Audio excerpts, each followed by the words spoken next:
Hello बच्चों, चलिए प्रश्न को पढ़ते हैं। प्रश्न क्या है? निम्नलिखित में से कौन सा कथन सही है?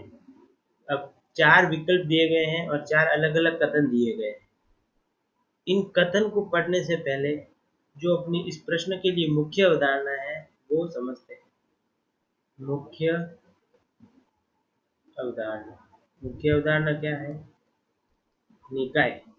मुख्य अवधारणा क्या है? निकाय। और परिवेश होता है, परिवेश और जो तंत्र होता है मिलकर एक निकाय का निर्माण करता है। तो क्या होता है कि एक होता है खुला निकाय। खुला निकाय, खुला निकाय क्या होता है वो अपन समझेंगे। ऊर्जा व कोई भी द्रव्य, द्रव्य दोनों का, दोनों का निकाय व परिवेश के मध्य। निकाय क्या होता है? जिसमें अभिक्रियाएं होती हैं। परिवेश आसपास का जो वातावरण होता है वो होता है परिवेश। ऊर्जा व द्रव्य दोनों का निकाय व परिवेश के मध्य, के मध्य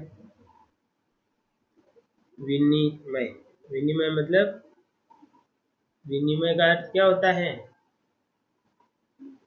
आदान प्रदान होता है। ऊर्जा या द्रव्य दोनों का होता है। निकाय और परिवेश के मध्य विनिमय हो सकता है, वो क्या होता है? खुला निकाय। जैसे कोई भी प्रक्रिया हो रही है किसी निकाय के अंदर होती है, परिवेश उसके आसपास का जो भी वातावरण होता है वो परिवेश होता है। तो खुला निकाय किसे कहते हैं? ऊर्जा व द्रव्य दोनों का, दोनों का निकाय व परिवेश के मध्य विनिमय हो सकता है, तो वो खुला निकाय कहलाता है। और जो बंद निकाय है, बंद निकाय, बंद निकाय किसे कहते हैं? ऊर्जा का विनिमय तो हो सकता है, ऊर्जा का विनिमय, विनिमय निकाय और परिवेश के मध्य ऊर्जा का विनिमय हो सकता है, हो सकता है। लेकिन जब,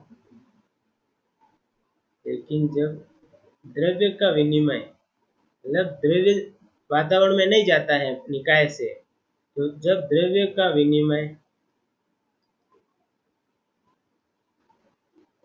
नहीं होता है, तो नहीं होता है, तो वो क्या होता है? बंद निकाय होता है। अब आप समझ गए होंगे कि खुला निकाय क्या होता है, बंद निकाय क्या होता है। अब विकल्प देखते हैं। पहला विकल्प क्या है? ढके हुए बीकर से, ढके हुए बीकर से अभिकारी स्पीसीज की उपस्थिति खुले निकाय का उदाहरण है। अब ढका हुआ है बीकर, तो ऊर्जा तो निकल सकती है, ऊर्जा तो निकल सकती है, लेकिन द्रव्य नहीं निकलेगा। तो वो खुले निकाय का उदाहरण होगा? नहीं होगा। क्यों नहीं होगा? क्योंकि, क्योंकि ऊर्जा और द्रव्य दोनों का विनिमय होना चाहिए, और जब ढक देंगे तो द्रव्य का विनिमय नहीं होगा, सिर्फ ऊर्जा का विनिमय हो सकता है बीकर में अगर कोई स्पीसीज है तो उसका। तो यह सत्य कथन नहीं होगा।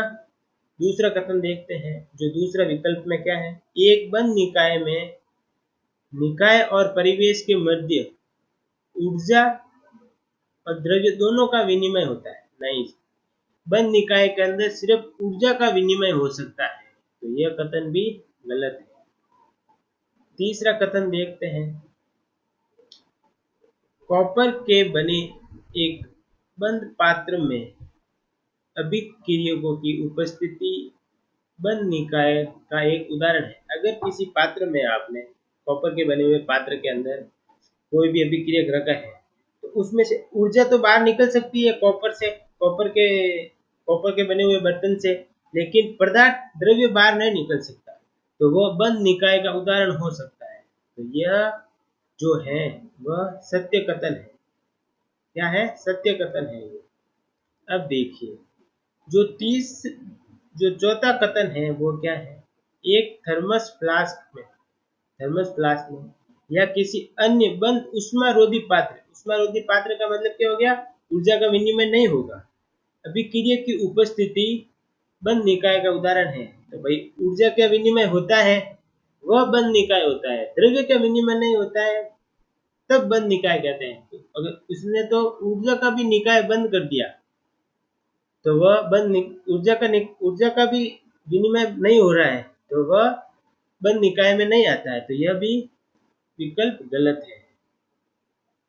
इस प्रकार से जो इस प्रश्न के लिए सही उत्तर है वह है कॉपर के बने एक बंद पात्र में अभिक्रियकों की उपस्थिति बंद निकाय का अच्छा उदाहरण है। उम्मीद करता हूँ आपको समझ में आया होगा। धन्यवाद।